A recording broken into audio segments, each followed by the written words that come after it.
Turn 78.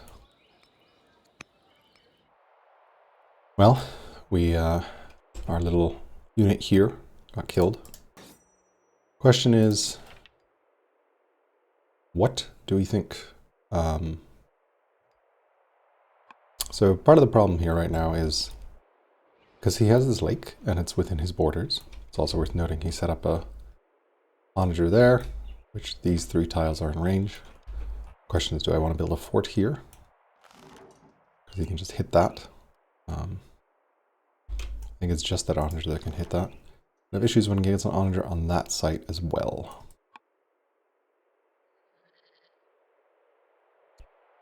We got a couple decisions. One, we need to figure out what we're doing here.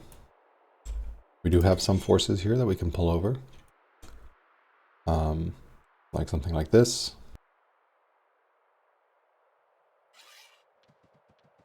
Maybe pull this one over as well. Hit that, hit that. Hit that. That kills that. Question is, given his mobility, we're both zealots, remember.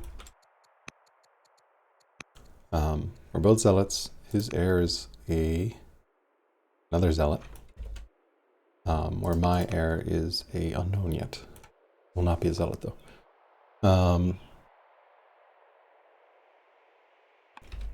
Given that, how many forces do I think he's going to throw into this? I would really like to get an onager here.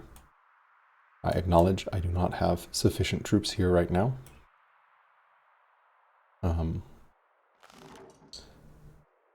I don't expect him to push into that. Questions whether this retreats. I think it should, given that there's 5 forces here, since the Numidians are on my side against him, right? He's still at war with them.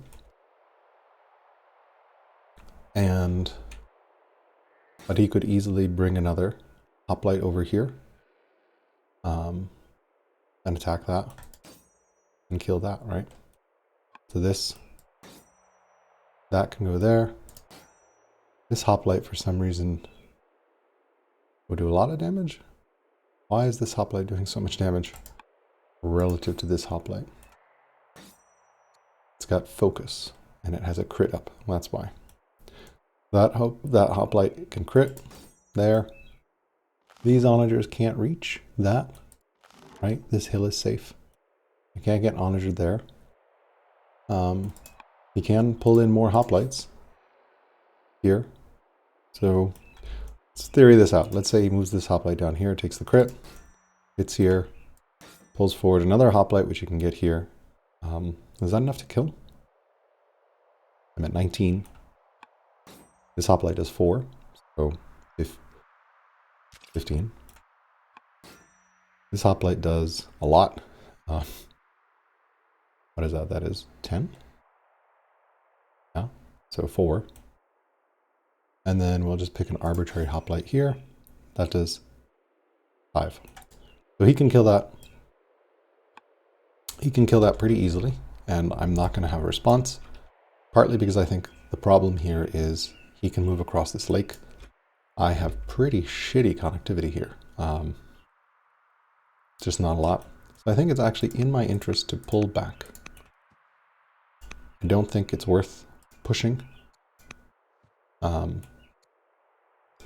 we cancel this mine and move our worker back somewhere. Perhaps we chop these trees or something.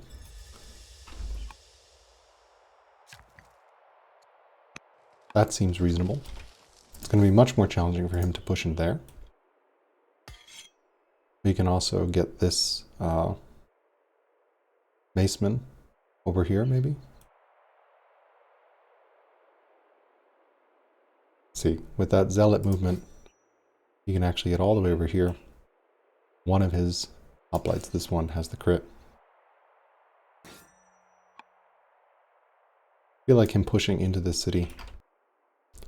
Alright, so I think I'm okay here. I don't think I can attack. I want this defensive line. Question now is, do I build a fort here? He's going to hit that immediately. No reason why he wouldn't. And again, this hoplite Can go there. It's going to be hard for him to clear.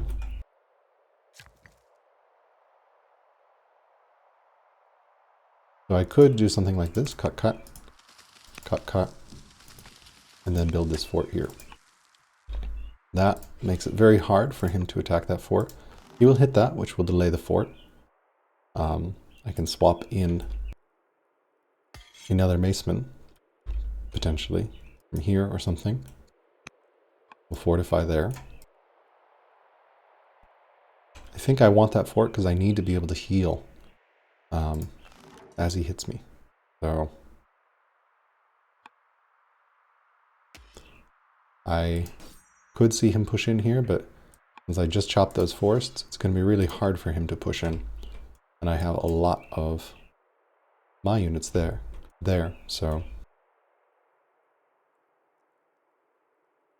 it's a little touch and go.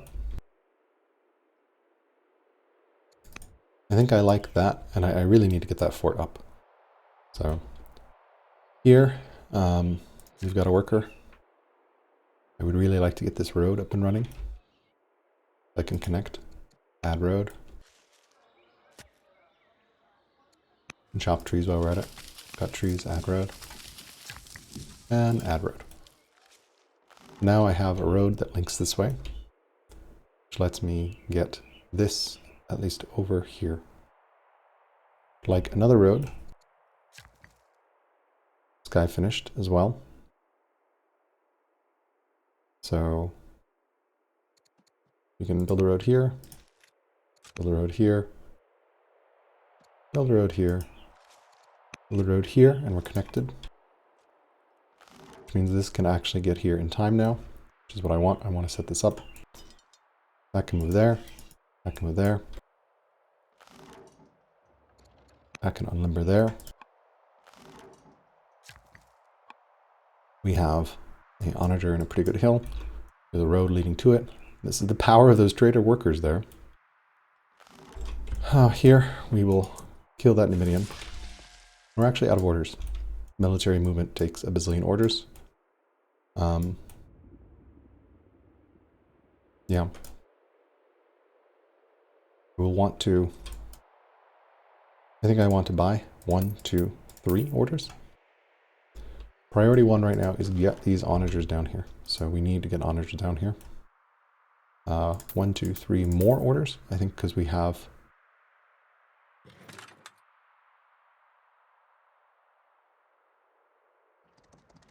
We have the mobility here. We can pull this onager over. And this onager can maybe make its way over to this city.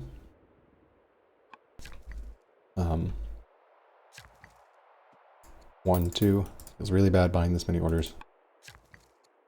But hey, we've got a bazillion trading. What is it? What else is it for? I'd like to get an onager up in this city at some point. Right, next, construction. We finished this. I don't really care about that right now. I'd love to start it. Can't right now. I have 240 wood. So I definitely want to start an onager. Start a maceman here. I think I need units right now badly. Start an onager here because it is ingenuity and rush with training. He's tutored, thank God. Start another onager here. Don't have 100 stone all of a sudden. All that road building. 900 gold. Sure. Okay. We'll get that up and running. We have a maceman here.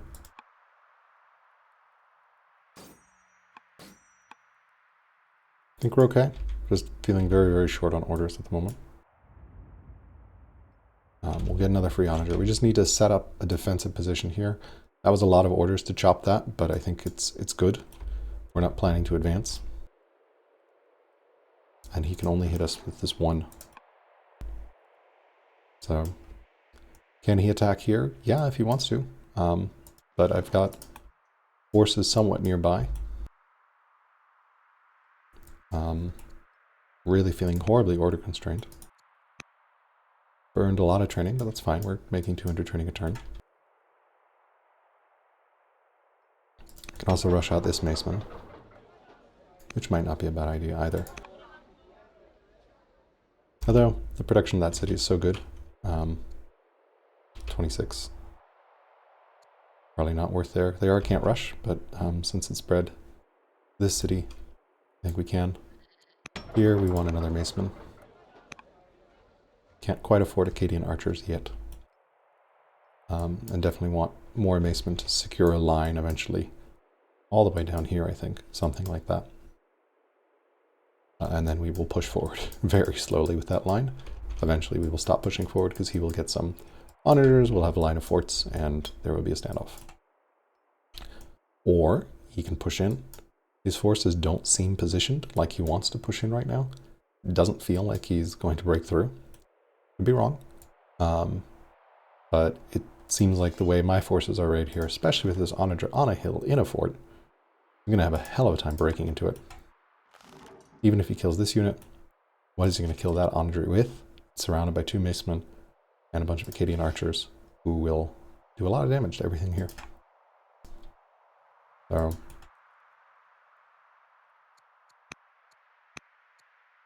we lost an agent. Got some forces up there. We're finally done with our raider friends. Where did I start? I thought I bought... Oh, I haven't bought the onager. Okay. There we go. We're full military production here. One of the lessons I think I took away from my filthy game is it's incredibly... Sorry, my fluffy game is if you don't build military units, it doesn't matter how good your production is. So it's better to keep your resources low instead of banking resources and burn them on units. And only when you don't have units to build do you build specialists.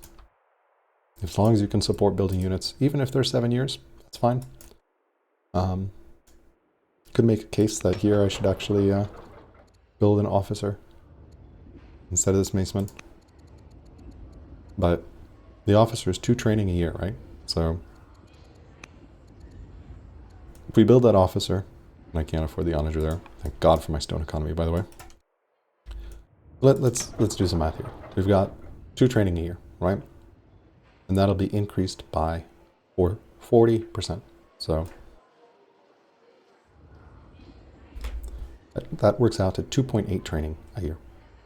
And right now our city has, I'm theory crafting like what happens if they get this apprentice officer, putting aside the science. And it'll take me 5 years to make that. So 2.8 training additional, that takes me 5 years. The city right now is making 14. So in those 5 years, I could train 70 worth 14 times 5. So how long do I need to repay, basically? So it'll pay off in 25 turns to make that apprentice officer.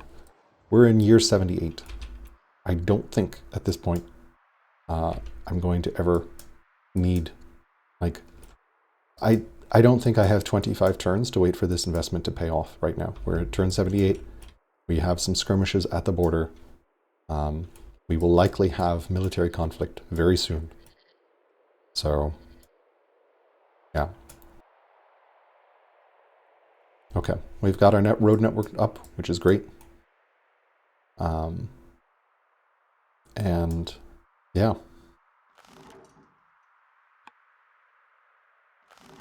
I don't think it's worth unlimbering this. Can he move around? It'll be really hard for him to loop around just because we got fortified units here in forts and the Numidians are hostile. I'm expecting, here's what I'm expecting, again, could be wrong, expecting he's going to pull these units back to the west and then probably hit here. I'll slow my thing. I will swap out a maceman or another maceman, maybe move one of my injured macemen up, whatever, and then heal up with that maceman that got injured and replant this. He shouldn't be able to stop me from building that fort, I think. I don't really know how the worker delay thing works. We'll find out.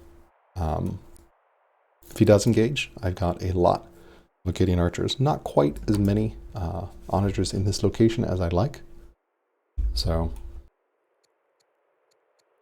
can't tutor, but will need to tutor next turn.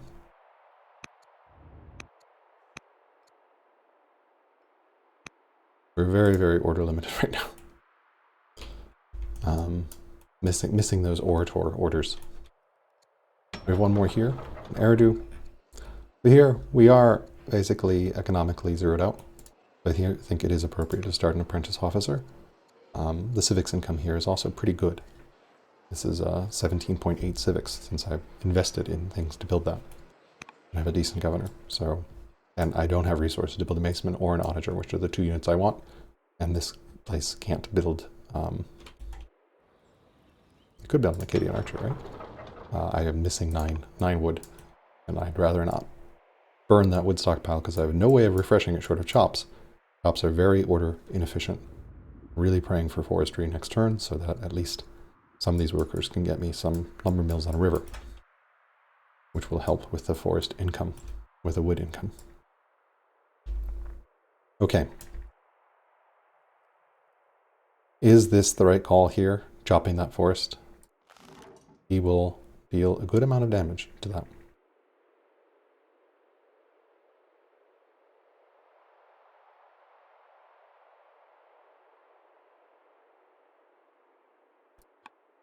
I don't think he'll kill it. And again, if he wants to engage here on my terms, I will be very happy for him to do so. I just wish I had gotten that fort up a tiny bit earlier so that it couldn't get hit. But what have you. Also, my chariots are basically worthless against hoplites. Hoplites just chunk chariots. As we saw, I thought I was safe with that. I probably should protect it with something other than a chariot.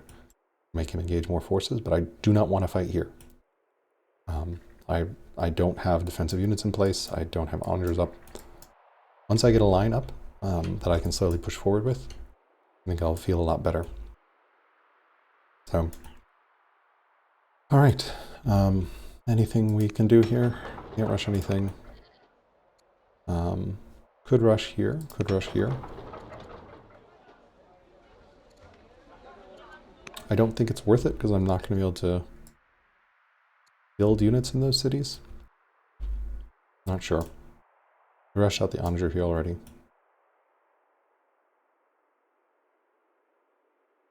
Yeah, we're zeroed out pretty much econ-wise, so rushing units is just going to give me a unit this turn, and then I will not have, not be able to do anything with it. I already can't move the units that I have over here. So, all right, let's see what he does. Predict he will actually hit here. I would be surprised if he commits forces into it, just because, like, 3 Acadian archers, these macemen, this onager. Like I'd be surprised if he pushes in. I feel like he's going to need more force to push in than that. Specifically, some of these archers, maybe. We will see. All right, ending this turn and sending it back.